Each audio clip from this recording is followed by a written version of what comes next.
Hello friends and welcome to SSC guidance. आज का हमारा टॉपिक रीजनिंग का है। आज हम रीजनिंग का एक प्रैक्टिस सेट सॉल्व करेंगे। तो रीजनिंग के प्रैक्टिस सेट की जो सीरीज है उसमें हम प्रत्येक प्रैक्टिस सेट में 25 क्वेश्चन लेते हैं, ठीक है, और उनको डिस्कस करते हैं।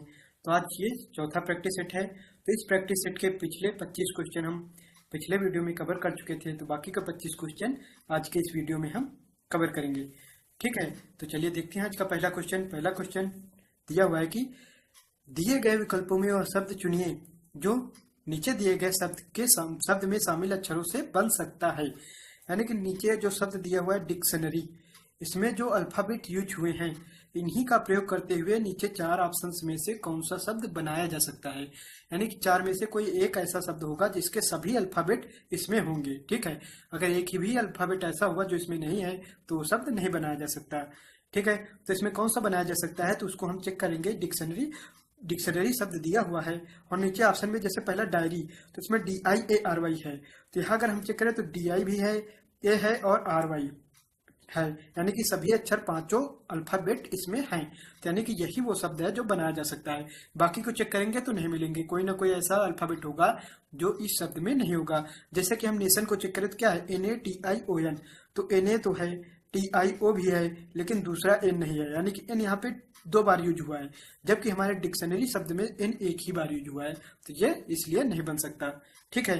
तो यहाँ सिंपल पहला ऑप्शन हमारा सही हो जाएगा, क्योंकि क्या दिया हुआ कि कौन सा इस शब्द में शामिल अक्षरों से बनाया जा सकता है। तो डायरी को देखें तो इसके सभी अल्फाबेट इसमें शामिल हैं, ठीक है। तो यानी कि यह बनाया जा सकता है, तो इसमें आंसर हमारा ए हो जाएगा। नेक्स्ट क्वेश्चन इसी तरह दिया हुआ है, इसमें कहा कि प्रयोग करके कौन सा नहीं बनाया जा सकता। यानी कि दिए गए जो नीचे शब्द है सिग्नेचर, इसके जो अक्षर है इसमें इनका प्रयोग करते हुए कौन सा नहीं बनाया जा सकता है। तो ये जस्ट उसका उल्टा है, यानी कि इसमें 4 ऑप्शंस में से 3 ऐसे होंगे जिनके सभी अल्फाबेट इसमें होंगे, और एक ऐसा होगा जिसका कोई ना कोई एक ऐसा अल्फाबेट होगा जो इसमें नहीं होगा। तो जैसे कि हम चेक करें, पहला है गेन, GAIN, तो G भी है, A भी है, I भी है और N भी है, ठीक है। तो यानी कि ये बनाया जा सकता है। और तीसरा चेक करें तो क्या है, नेचर, NATURE, तो NATURE है, नेचर है, तो ये भी बनाया जा सकता है। तीसरा है गेट, GATE, ये भी बनाया जा सकता है। तो चौथा कौन सा बचा, साइट, यानी कि ये नहीं बनाया जा सकता। तो यही हमारा आंसर हो जाएगा, क्योंकि क्या पूछा गया था कि अक्षरों दिए गए शब्द के अक्षरों का प्रयोग करके कौन सा नहीं बनाया जा सकता। तो इसमें नहीं बनाया जा सकने वाला पूछा गया था, तो ये डी पार्ट हो जाएगा, क्योंकि इसमें है SIGHT, SI तो है, G भी है, लेकिन H नहीं है, सिग्नेचर में H अल्फाबेट नहीं है इस शब्द में, ठीक है। यानी कि डी पार्ट ऐसा ऑप्शन है जो कि दिए गए शब्द के अल्फाबेट्स का यूज करके नहीं बनाया जा सकता, ठीक है। तो डी आंसर हो जाएगा इसमें। नेक्स्ट क्वेश्चन है, दिया हुआ सिंडिकेट को लिखा जाता है SYTE, ये कुछ है, ठीक है, यानी कि इस कूट में लिखा जाता है। तो साइकोटिक को क्या लिखा जाएगा, तो अभी हम यहाँ देखेंगे कि इसको लिखा कैसे गया, क्योंकि जो रूल यहाँ पे लगा हुआ होगा वही रूल हम लगा के नेक्स्ट निकालेंगे। तो इस कैसे लिखा गया, पहले क्या है SYTE, तो SY तो शुरू में है, फिर TE लास्ट में, यानी कि 2 अक्षर शुरू के ले रहा है, 2 लास्ट के, फिर 2 शुरू के लेगा ND, हाँ ND आया है, फिर CA, फिर लास्ट के 2, और फिर जो बचा बीच का I, ठीक है। तो इसमें क्या चल रहा है रूल कि पहले शुरू स्टार्ट के 2 अल्फाबेट लेगा, फिर लास्ट के 2 अल्फाबेट, फिर स्टार्ट के 2 अल्फाबेट, फिर लास्ट के, ये चल रहा है क्रम।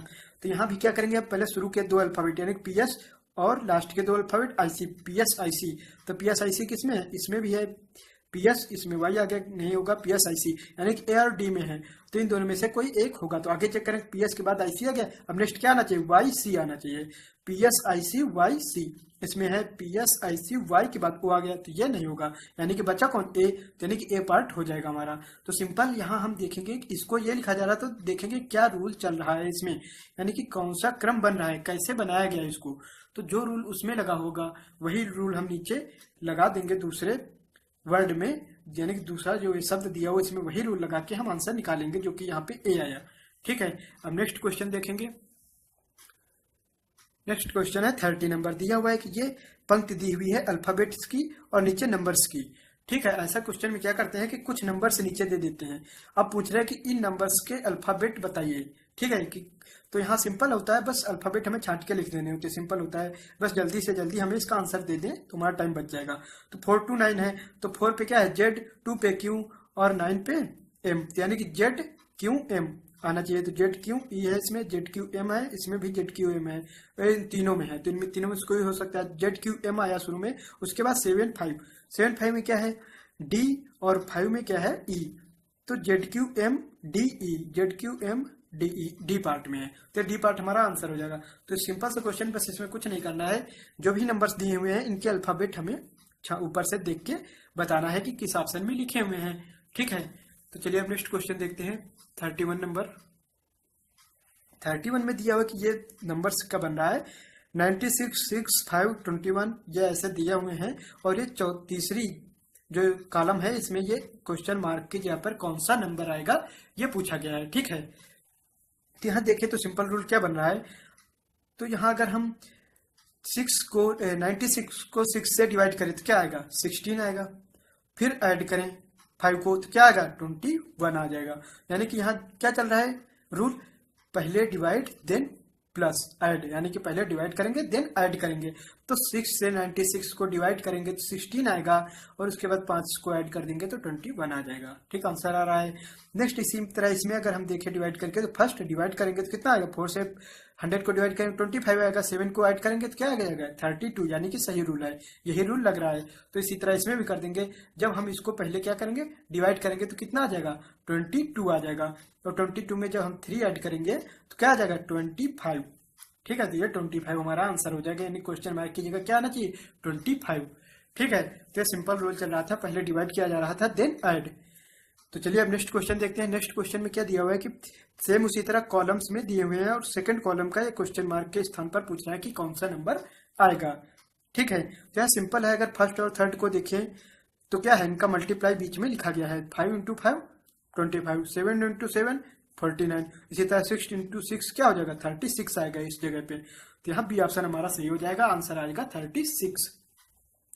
अब चलिए नेक्स्ट क्वेश्चन देखते हैं। नेक्स्ट क्वेश्चन है 33 नंबर क्वेश्चन में क्या दिया हुआ है कि 5 × 6 × 4 इक्वल टू दिया है 4, 5, 6, और 3 × 6 × 5 को दिया है 5, 3, 6, और 4 × 8 × 7 को पूछा गया है। तो ऐसे क्वेश्चन में सिंपली क्या बनता है कि इसमें कोई क्रम बन रहा है, यानी कि इनको मल्टीप्लाई कुछ नहीं किया जा रहा है। क्या लिखा गया, 4, 5, 6, तो यानी पहले लास्ट देन फर्स्ट उसके बाद मिडिल वाला, तो 4, 5, 6 ये क्रम बन रहा है। तो इसी तरह इसमें भी बन रहा है 5, 3, 6, ठीक है, 5, 3, 6। इसी तरह इसमें भी बनेगा क्या, 4, 7, 4, 8, तो 7, 4, 8 किस में दिया है, बी पार्ट में, तो बी पार्ट हमारा हो जाएगा आंसर, और आंसर आ जाएगा 7, 4, 8, ठीक है। अब नेक्स्ट क्वेश्चन देखिए, अगर 34 नंबर तो क्या दिया हुआ है, 7, 8, 2 इक्वल टू क्या दिया हुआ है, 20। इसी तरह 6, 7, 1 इक्वल टू 17, तो 8, 8, 4 को पूछा गया है कि क्या बनेगा, ठीक है। तो यहाँ अगर हम नंबर्स को ऐड करें तो नंबर्स को ऐड करने पर क्या आता है, 8, 7 क्या होता है, 15 प्लस 2 कितना होता है, 17 आया, सभी का ऐड, सभी नंबर्स को ऐड करें तो 17 आता है, और उसमें 3 ऐड कर दें तो 20 आ रहा है। अगर यही सेम रूल फॉलो कर रहा है आगे भी तो हम ये हमारा आंसर हो जाएगा, यानी कि यही रूल लगा के हम आंसर निकालेंगे आगे। तो अगर इसको ऐड करें तो 6, 7 + 6 कितना हो जाएगा, 13 + 1 14 आया, ठीक है। 14 में 3 ऐड कर दे तो कितना आ रहा है, 17 आ रहा है, यानी कि यही रूल लग रहा है। तो इसमें भी सेम वही करेंगे, 8 + 8 कितना हो जाएगा, 16 + 4 20, और 20 में जब 3 ऐड करेंगे तो कितना आ जाएगा, 23, जो कि ये पार्ट में दिया हुआ है, ये हमारा आंसर हो जाएगा, ठीक है। तो सेम इसमें क्या हो रहा है, नंबर्स का ऐड करने के बाद 3 ऐड किया जा रहा है, तो पहले नंबर्स को ऐड कर लेंगे देन 3 ऐड कर लेंगे। सेम वही प्रोसेस सब में अपनाएंगे, और लास्ट में जिसका आंसर हमसे पूछा गया है उसका आंसर हम निकालेंगे। तो चलिए अब नेक्स्ट क्वेश्चन देखते हैं। 35 नंबर क्या दिया हुआ है कि एक दिन प्रातः 7 बजे नरेश ने सूर्य की ओर अपनी पीठ किए हुए चलना आरंभ किया। तो प्रातः की बात कर रहा है, और पीठ उसकी किधर है, सूर्य की ओर, तो सूर्य प्रातः के समय किस ओर निकलता है, ईस्ट की ओर। तो अगर हम मैप बना ले तो ईस्ट किधर होता है, इधर, तो उसकी पीठ उधर है, यानी कि फेस उसका किधर है, वेस्ट की तरफ, तभी तो उसकी पीठ ईस्ट की तरफ होगी, क्योंकि प्रातः काल है, और प्रातः काल सूर्य किस तरफ निकलता है, ईस्ट की तरफ, ठीक है। तो यानी कि उसका फेस यहाँ से पता चला कि वेस्ट की तरफ है। तो प्रातः 7 बजे नरेश ने सूर्य की ओर अपनी पीठ किए हुए चलना प्रारंभ किया, यानी कि वेस्ट की ओर चलना प्रारंभ कर दिया। वह बाईं ओर मुड़ा, तो अगर यहाँ पे हम ले ले, ऐसे चला, बाईं ओर मुड़ने का मतलब क्या हुआ, अगर हमारा फेस इधर होगा तो बायां किधर होगा, नीचे की ओर होगा, ठीक है। तो यानी कि वो नीचे की ओर मुड़ा, वह बाईं ओर मुड़कर सीधे चलता रहा, ठीक है। और फिर दाईं ओर मुड़ा, अब नीचे जा रहा है, उसका फेस नीचे की ओर है, तो दायां किधर होगा, दायां उसका इधर होगा, ठीक है। फिर दाईं ओर मुड़कर वह सीधे चला, और फिर वह बाईं ओर मुड़ा। अब उसका मुंह किस दिशा की ओर है? अब फिर जब बाईं ओर मुड़ेगा तो बाईं ओर उसका किधर होगा? नीचे की ओर। नीचे की ओर मुड़ा तो नीचे की ओर कौन सी दिशा होती है? वो होती है साउथ। ठीक, नीचे साउथ होता है, ऊपर नॉर्थ। तो यानी कि अब उसका मुख किस तरफ है? साउथ की ओर, यानी कि दक्षिण की ओर। ये ऑप्शन यहाँ सही हो जाएगा। और उसका मुख किस तरफ हो जाएगा? दक्षिण की ओर। तो ये आ जाएगा हमारा आंसर। ठीक है, अब नेक्स्ट क्वेश्चन देखते हैं। नेक्स्ट क्वेश्चन है 36 नंबर। दिया हुआ है कि एक साइकिल सवार 30 किलोमीटर उत्तर की ओर जाता है और फिर पूर्व की ओर मुड़कर 40 किलोमीटर। तो सेम वो किधर की ओर? उत्तर की ओर। तो उत्तर हमारा किस ओर होता है? ऊपर होता है। यानी कि अगर हम दिशा बनाए तो ये क्या होता है? North, south, east, west. यानी कि वो उत्तर की ओर जाने का मतलब क्या? ऊपर की ओर जा रहा है। तो अगर ये स्टार्टिंग पॉइंट ये मान ले तो उत्तर की ओर चला और कितने किलोमीटर? 30 किलोमीटर उत्तर की ओर जाता है। और फिर पूर्व की ओर, तो उत्तर की ओर 30 चला। अब पूर्व की ओर मुड़ जाएगा तो पूर्व इधर होता है, तो ईस्ट की ओर मुड़ा और 40 किलोमीटर चला। तो आ जाएगा ईस्ट की ओर मुड़कर वो 40 किलोमीटर चलेगा। और फिर वह अपनी दाईं ओर, अब इधर जा रहा है, फेस इधर को है, तो दायां किधर होगा? नीचे की ओर। नीचे की ओर मुड़ा और 20 किलोमीटर चला। तो ये 30 था तो इससे छोटा ही चलेगा, यानी कि 20 हम मान लेते हैं इधर। तो 20 किलोमीटर जाता है। इसके पश्चात वह अपनी दाईं ओर, अब दाईं ओर मुड़ने का मतलब क्या हुआ? अगर नीचे की ओर फेस है तो उसका दाईं ओर इधर होगा, मुड़ा और 40, तो 40 ये भी था, तो यानी 40 इस लाइन तक आ जाएगा। तो वह 40 किलोमीटर जाता है। अब वो प्रारंभिक स्थान से कितनी दूरी पर है? तो प्रारंभिक स्थान ये था और ये दूरी यानी कि पूछी गई है यहाँ से यहाँ तक की। ठीक है, तो पूरा कितना था? पूरा 30 था। और ये जो पार्ट है ये 20 है, तो ये भी 20 हो जाएगा। पूरा 30 था और ये 20 है, तो नीचे का पार्ट कितना बचेगा? 10। यानी कि वो प्रारंभिक स्थान से 10 किलोमीटर की दूरी पर है इस समय वर्तमान में। ठीक है, तो 10 किलोमीटर आ जाएगा हमारा आंसर। अब नेक्स्ट क्वेश्चन देखते हैं। क्या दिया हुआ है कि स्टार के स्थान पर कौन सा बीज गणितीय चिन्हों को ले आए ताकि सही क्रम बन जाए। ठीक है, तो सिंपल यहाँ क्या होता है कि इन क्रम को हम रख लेंगे इनको और आंसर निकाल देंगे। तो यहाँ पर रखने की ट्रिक ये होती है कि हम हमेशा भाग यानी कि डिवाइड को देखकर चलेंगे। डिवाइड को ऐसे स्थान पर रखने की कोशिश करेंगे जहां भाग पूरा पूरा जा रहा हो, क्योंकि जल्दी से दशमलव में या वैसा कुछ नहीं आता है, क्योंकि सभी पूर्ण संख्या लिखी हुई है। ठीक है, तो यहाँ क्या करेंगे? भाग किस है? सेकंड स्थान पर, यानी कि इधर आएगा। 2 से 7 में डिवाइड करेंगे तो पूरा पूरा नहीं जाता है, तो हम इसको नहीं लेंगे पहली बार में। ठीक है, इससे चेक नहीं करेंगे। सेकंड पहले ही स्थान पर अगर डिवाइड है तो यहाँ पे डिवाइड आएगा। 7 से 9 में डिवाइड जाता है? नहीं जाता है, तो इसको भी छोड़ देंगे।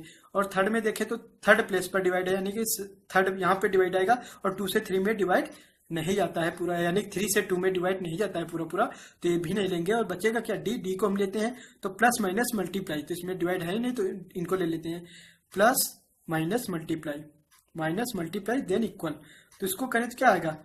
पहले मल्टीप्लाई किया जाता है तो कितना आ जाएगा? 3 इंटू 2 6 और 9 प्लस 7 16 माइनस 6 इक्वल टू क्या हो जाएगा? 10। यानी कि सही आ रहा है समीकरण हमारा। क्या हो रहा है? संतुष्ट हो रहा है। तो यहाँ यानी कि डी पार्ट हमारा सही हो जाएगा। तो इसको चेक करने की मेन ट्रिक है कि हमेशा हम भाग वाले यानी डिवाइड वाले साइन को देखेंगे, उसको हम रख के देखेंगे। अगर पूरा पूरा कट रहा है तभी हम कोशिश करेंगे, वरना जल्दी नहीं होता है। ऐसे ज्यादातर नहीं होता है ऐसा, यानी कि 99% यह चीज सही होगी। ठीक है, कि डिवाइड पूरा पूरा जाना चाहिए। अगर नहीं जा रहा है तो वो ऑप्शन नहीं होता है, क्योंकि डिवाइड में दशमलव में ऐसे करके जल्दी से समीकरण को संतुष्ट नहीं कराते हैं। ठीक है, तो ऐसा टाइप दिया होता है। अब नेक्स्ट क्वेश्चन देखें। अगर 38 नंबर क्या दिया हुआ है कि यदि प्लस का अर्थ है भाग, तो ऐसे में क्या करेंगे? हम डायरेक्ट लिखते चलेंगे। तो प्लस का अर्थ क्या है? भाग। माइनस का अर्थ क्या है? मल्टीप्लाई। ठीक है, और मल्टीप्लाई का अर्थ है माइनस, यहाँ माइनस आ जाएगा। और भाग का अर्थ क्या है? प्लस, तो ये आ जाएगा। ठीक है, ये माइनस का अर्थ था मल्टीप्लाई। ठीक है, अब इसको हम सॉल्व कर लेंगे। तो सबसे पहले किया जाता है भाग दिया जाता है। तो 7 को अगर 35 में भाग देंगे तो 5 आएगा। अब 5 आ जाएगा तो फिर मल्टीप्लाई किया जाता है। मल्टीप्लाई पास में ही है, तो 5 इंटू 5 कितना हो जाएगा? 25। 25 प्लस 5 कितना हो जाएगा? 30। 30 में 6 माइनस 6 है तो माइनस 6 जाएगा तो 24 आ जाएगा। ठीक है, तो यहाँ पे सिंपल था, बस हमने साइन वही ले लिए जो कि बदल के दिया गया था, साइन रख लिया और आंसर निकाल दिया। 24 हमारा आंसर आ जाएगा। ठीक है, तो चलिए अब नेक्स्ट क्वेश्चन देखते हैं। नेक्स्ट क्वेश्चन है 39 नंबर। 39 नंबर ऐसे क्वेश्चन में क्या दिया होता है कि एक कथन दिया होता है और उसके फिर 2 निष्कर्ष दिए होते हैं। एक या 2 कथन जितने भी दिए हो कथन दिए होते हैं और फिर निष्कर्ष दिए होते हैं, यानी कि उन कथन से हम कौन सा निष्कर्ष निकाल सकते हैं, ये पूछा जाता है। ठीक है, तो ऐसे में क्या करना होता है? जो भी कथन दिया हो हम बस उतना ही सोचेंगे, यानी कि एक्स्ट्रा उसमें माइंड लगाने की आवश्यकता नहीं है। ठीक है, जो भी दिया गया हो सीधे सीधे हम उसी को सही मानते हुए हम निष्कर्ष को निकालेंगे। ठीक है, तो क्या लिखा हुआ है? कथन पहले पढ़ते हैं। क्या है कि मेरी कक्षा में सभी विद्यार्थी बुद्धिमान हैं। तो अगर ये मेरी एक कक्षा है तो इसके सभी विद्यार्थी जितने भी हो क्या है? बुद्धिमान है। ठीक है, अब नेक्स्ट क्या दिया हुआ है कि सुनील बुद्धिमान नहीं है। तो अगर इस क्लास के सभी विद्यार्थी बुद्धिमान है तो यानी कि सुनील यहाँ पे नहीं है। सुनील क्या है? सुनील बुद्धिमान नहीं है। ये दो कथन दिए हुए हैं। ठीक है, अब निष्कर्ष हम इससे निकालते हैं इन्हीं दो कथन के अनुसार। तो पहला क्या दिया है कि सुनील मेरी कक्षा का विद्यार्थी नहीं है। बिल्कुल सही है। क्यों? क्योंकि मेरी कक्षा में तो सभी विद्यार्थी बुद्धिमान थे और सुनील बुद्धिमान नहीं था, यानी कि वो मेरी कक्षा का नहीं है। तो ये सही हो जाएगा पहला निष्कर्ष। दूसरा क्या है? सुनील कठोर परिश्रम करना चाहिए। तो बस इसमें कोई दिमाग नहीं लगाना, वहां परिश्रम की कहीं पर बात नहीं की गई है कि उसे परिश्रम करना चाहिए या नहीं करना चाहिए, कठोर करना चाहिए या कम करना चाहिए, कोई भी बात नहीं की गई परिश्रम के बारे में। भले वो कमजोर है, बुद्धिमान नहीं है, कुछ भी है, कोई बात नहीं, नॉर्मली भले ही। ठीक है, यहाँ अपना दिमाग नहीं लगाना है। यहाँ सिंपल है कि परिश्रम करने के बारे में कोई भी कथन में कुछ नहीं दिया हुआ था, इसलिए ये सही नहीं होगा। यह निष्कर्ष हम नहीं निकाल सकते इन दो कथन से। ठीक है, तो इन दो कथन से हम ये निष्कर्ष नहीं निकाल सकते। तो यहाँ कौन सा निष्कर्ष निकलेगा? फर्स्ट। और फर्स्ट किसमें है? बी पार्ट में, यानी केवल निष्कर्ष एक निकलता है। तो ये हमारा आंसर हो जाएगा। अब नेक्स्ट देखिए, अगर 14 नंबर में सेम इसी तरह कथन और निष्कर्ष दिया हुआ है। तो एक कथन, दो कथन दिए हुए हैं, उनके अनुसार हमें निष्कर्ष निकालना है कि कौन सा निष्कर्ष निकलता है। तो पहला है कि शिक्षा आलोकित करने की एक प्रक्रिया है, यानी कि शिक्षा एक ऐसी प्रक्रिया है जो आलोकित करती है। ठीक है, दिया हुआ है। नेक्स्ट है मस्तिष्क को ज्ञानात्मक पहलू के मर्म के प्रबोधन के लिए प्रकाश की आवश्यकता होती है। यानी कि प्रकाश किसके द्वारा होता है? आलोकन किसके द्वारा? आलोकित किसके द्वारा होती है? शिक्षा के द्वारा। और मस्तिष्क के ज्ञानात्मक पहलू के लिए हमें प्रकाश की आवश्यकता है, यानी कि शिक्षा की आवश्यकता होगी। इससे हम ये समझ सकते हैं। ठीक है, इतना हमने समझा। अब नेक्स्ट अगर पढ़ें तो निष्कर्ष क्या दिया हुआ है? शिक्षा एक प्रकाश है। सही है, शिक्षा एक आलोकित करने की प्रक्रिया है। और आलोकन किससे? यानी कि जो ज्ञानात्मक पहलू के मर्म का प्रबोधन वो प्रकाश के द्वारा होता है, प्रकाश की आवश्यकता होती है। तो शिक्षा एक प्रकाश है जो मस्तिष्क के अंधकार को दूर करता है। ये सही हो जाएगा। ठीक है, और दूसरा दिया हुआ शिक्षा मस्तिष्क के लिए एक स्थिर प्रक्रिया है। इस बारे में तो बात नहीं की गई है। शिक्षा को आलोकित करने की प्रक्रिया की बात की गई है, ना कि स्थिर या अस्थिर के। इसके बारे में कोई बात नहीं की गई है। तो ये सेकंड निष्कर्ष हम नहीं निकाल सकते। तो यहाँ भी कौन सा निष्कर्ष निकलेगा? पहला। तो पहला ऑप्शन, ये बी पार्ट हमारा सही हो जाएगा, जिसमें लिखा है केवल निष्कर्ष एक निकलता है। ठीक है, तो अब चलिए नेक्स्ट क्वेश्चन देखते हैं। नेक्स्ट क्वेश्चन है 41 में दिया हो कि 5 लड़के ए बी सी डी और ई एक पंक्ति में खड़े हैं। तो हम एक पंक्ति बना लेते हैं, उसमें कौन सी कितने लड़के हैं? 5। ठीक है, इस पंक्ति में है। और दिया क्या होगा? डी ई के दाईं ओर है। तो अगर हम ये कहीं डी बना ले तो डी किधर है? ई के दाईं ओर। तो ई को इधर बनाना पड़ेगा क्योंकि ई के दाईं ओर है। तो ई के दाईं ओर अब क्या कौन सा हो गया? डी। ठीक है, डी ई के दाईं ओर है। बी खड़ा है ई के बाईं ओर। बी कहाँ है? ई के बाईं। तो ई के बाईं इधर हो जाएगा बी, तो इधर आ जाएगा बी ई के बाईं ओर है। ठीक है, किंतु ए के दाईं ओर है। लेकिन ये जो बी है ई के तो बाईं ओर है, लेकिन ए के दाईं ओर है, तो ए इधर आ जाएगा, तो ए के दाईं ओर हो जाएगा। और क्या दिया हुआ कि डी बाईं ओर है सी के। तो डी जो है बाईं ओर सी के, तो सी को यहाँ बनाना पड़ेगा, तब बाईं ओर डी होगा। तो पांचों खड़े हो गए। ठीक है, 2 2 4 5, पांचों खड़े हो गए। तो अब क्या पूछा है कि बीच में कौन खड़ा है? तो बीच में 2 इधर कर दिया जाए तो बीच में कौन है? ई। तो ये ए ऑप्शन हमारा सही हो जाएगा, यानी कि बीच में कौन खड़ा है? ई। ठीक है, अब नेक्स्ट क्वेश्चन अगर हम देखें, नेक्स्ट क्वेश्चन में क्या दिया हुआ है कि 3 दिहाड़ी मजदूर हैं ए बी और सी। 178 रुपए को इस प्रकार बांटा गया कि ए को बी से 4 रुपए कम मिले और बी को ए से 15 रुपए अधिक मिले। सी को बी की अपेक्षा 11 कम मिले, तो उनके हिस्सों का अनुपात। सिंपल है, यहाँ मान के हम लगा देंगे। ऐसे क्वेश्चन में आते नहीं, लेकिन आ भी सकते हैं, तो देख लेते हैं। तो क्या एबीसी में संबंध दिया हुआ है, तो हम एबीसी में संबंध बना लेते हैं। पहले ए को हम मान लिया हमने ए को एक्स। तो ए को एक्स मान ले, तो ए का संबंध किससे दिया है?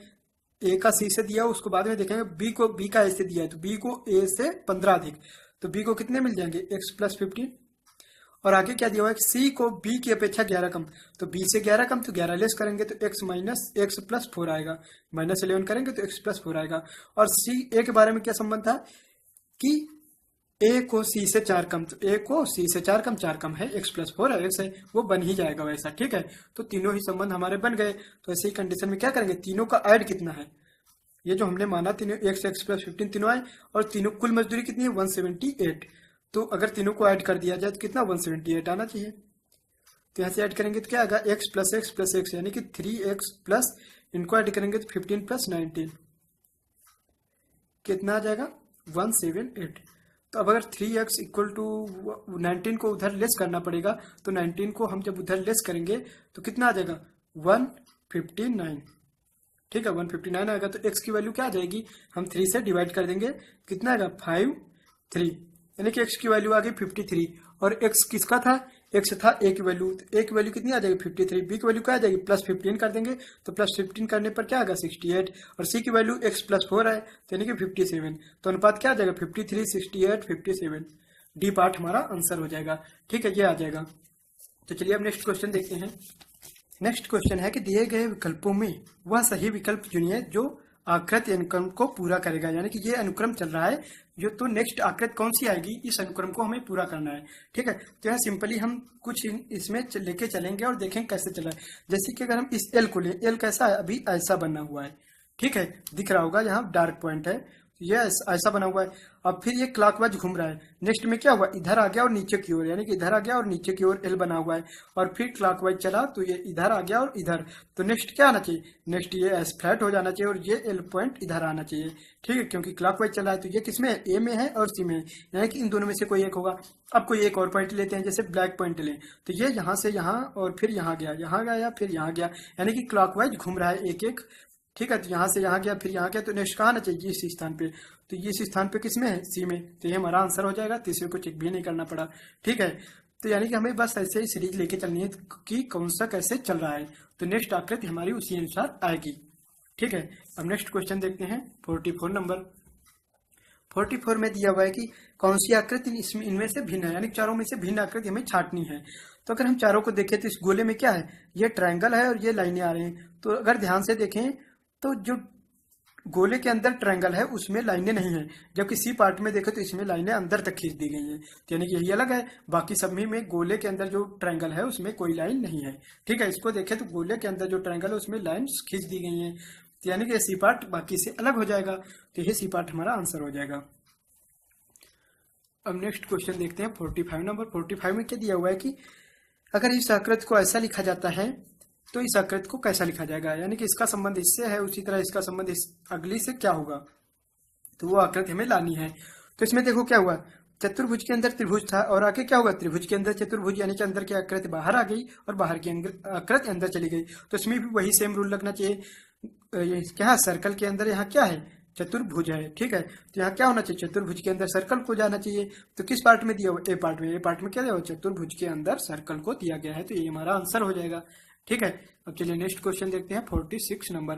46 में क्या दिया हुआ है कि ये दिया हुआ है, इसमें हमें ये फिल करना है, यानी कि यहाँ 3 पार्ट फिल है, चौथे पार्ट में क्या आना चाहिए, तो देखिए सेम है, ये ऐसी आकृति बन रही है, यानी कि ट्रायंगल्स को पूरा मिला देना है, चतुर्भुज टाइप बन रहा है, तो यहाँ भी क्या होना चाहिए, यहाँ भी चतुर्भुज बनने चाहिए, कितने 3, अगर 3 है ये 3 लाइनें तो तीनों पे बनने चाहिए, क्योंकि ऊपर अगर देखें तो तीनों पे बना है, तो यानी कि इधर ये 3 लाइनें आनी चाहिए प्लस बीच में डॉटेड लाइन आनी चाहिए और फिर 2 पार्ट इधर आए।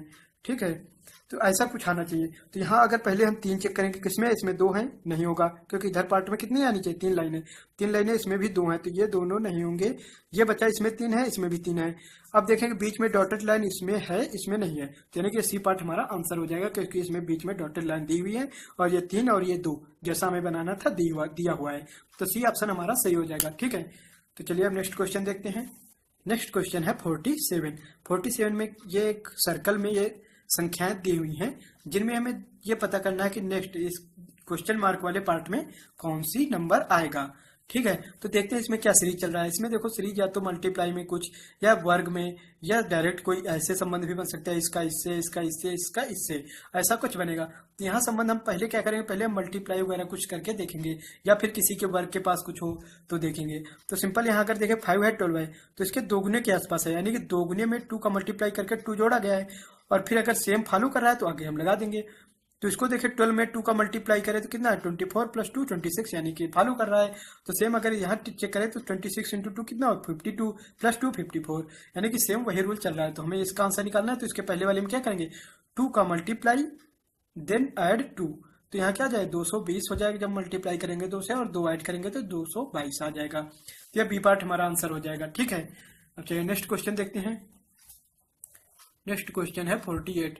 48 में क्या दिया हुआ है कि इसमें आरेख में बताना होता है कि कौन सा संबंध सही है, और दो तीन शब्द यहाँ पे दिए होते हैं। ठीक है, तो पहला क्या है, द्रव, दूध और नदी जल। तो द्रव तो दोनों ही है, दूध और नदी जल दोनों है, तो यानी कि द्रव के अंदर दोनों आने चाहिए, तो यानी गोले के अंदर आने चाहिए। ठीक है, तो ये दोनों तो नहीं होंगे। ठीक है, गोले के अंदर दोनों आने चाहिए, तो इन दोनों में कोई होगा। अब दूध और नदी जल दोनों में कोई संबंध नहीं आपस में, तो दोनों अलग अलग होने चाहिए, क्योंकि दूध और नदी के जल में कोई आपस में संबंध नहीं है, तो ये तो होगा नहीं। तो यहाँ क्या कौन सा हो जाएगा, बी पार्ट। बी पार्ट हमारा ऑप्शन हो जाएगा कि यानी कि दूध एक, अगर मान लिया एक नदी जल, तो दोनों में कोई संबंध नहीं, यानी कि अलग अलग होंगे, और दोनों ही क्या है, द्रव है, तो द्रव के अंदर आ जाएंगे दोनों। ठीक है, अब नेक्स्ट क्वेश्चन देखते हैं 49 नंबर। 49 नंबर क्या दिया हुआ है कि आकृति को मोड़कर लिखा जा रहा है, यानी कि एक अष्टभुज है जिसको पहले हाफ किया गया, देन उसको फिर से हाफ किया गया, यानी कि एक चौथाई पार्ट है। अगर एक चौथाई पार्ट पर दो ऐसे सर्कल हैं, तो इस पार्ट में भी क्या आना चाहिए, दो ऐसे सर्कल, वो भी ऐसे तिर्यक यानी तिरछे आएंगे। ठीक है, इसी तरह जब पलटेंगे तो दो इधर आने चाहिए और दो इधर, ऐसे तिरछे ही आने चाहिए, यानी टोटल कितने आएंगे 8। तो गिन के करेंगे आसानी से आ जाएगा। तो 8 तो लगभग सभी में है, इसको छोड़ के दिए तो पहले ही इलिमिनेट हो जाएगा। बचे 8 सब में है, लेकिन जो क्रम आना चाहिए कैसा, ऐसे तिरछा आना चाहिए। इसमें तो सीधा दिया हुआ है, नहीं होगा। इसमें ऐसे दिया हुआ है, जबकि है कहाँ, कैसा, यहाँ नीचे देखे तो ऐसे हुआ है, तिरछा है। तो ये किसमें, सी पार्ट में दिया हुआ है ऐसे, तो इधर ऐसे आएगा और ऐसे ऐसे, तो सी पार्ट यहाँ पे ऑप्शन हमारा सही हो जाएगा। यानी कि कागज को काटने के बाद वापस हम कागज को खोलेंगे मोड़ने के बाद, तो ये आकृति बनेगी सी वाली। ठीक है, अब नेक्स्ट क्वेश्चन देखते हैं 50 नंबर। 50 नंबर में क्या दिया हुआ है कि ये आकृति किस आकृति में निहित है। ऐसे क्वेश्चन में क्या पूछा जाता है, एक आकृति दे दी जाती है और 4 ऑप्शन में पूछता है कि यह आकृति निम्न दी हुई किस आकृति में निहित है। तो यहाँ देखे तो क्या होना चाहिए, एक ऐसे होना चाहिए टैंकर टाइप, और नीचे क्या होना चाहिए, 2 लाइन। तो ये किसमें है, अगर हम बाकी इसमें चेक करें तो क्या है, इसमें अंदर की ओर आ गया, तो ये इलिमिनेट हो जाएगा। इसमें चेक करें तो ये ऊपर चला गया, ठीक है, और अंदर की ओर भी आया, तो इसमें भी प्रॉपर ऐसा नहीं बनेगा। ये जो चौकोर टाइप अगर देखें तो इसमें तो वैसा बन ही नहीं रहा है कहीं पे, तो भी इलिमिनेट बचा ए। ए में अगर देखें तो ये यहाँ पे शुरू में ही देखने में ऐसा लग रहा था, तो इसी को हम चेक करेंगे। तो यहाँ ऐसे देखिए तो ये बन रहा है और नीचे 2 लाइनें भी आई हैं। ठीक है, तो ये ए पार्ट हमारा आंसर हो जाएगा, जो कि सही है। ठीक है, यानी कि दी हुई आकृति इस ए पार्ट में निहित है, तो ये हमारा हो जाएगा आंसर। ठीक है, तो ये थे आज के बचे हुए क्वेश्चन रीजनिंग के प्रैक्टिस सेट के, जिनको हमने डिस्कस किया। तो आई होप कि आज का वीडियो आपको पसंद आया होगा। तो अगर ये वीडियो पसंद आया हो तो इसे लाइक एंड शेयर जरूर करें, और ऐसे ही अन्य वीडियो देखने के लिए हमारे चैनल को सब्सक्राइब जरूर करें, क्योंकि ऐसे अन्य टॉपिक्स पर वीडियो हम बनाते रहते हैं। तो चलिए मिलते हैं नेक्स्ट वीडियो में। Thanks for watching.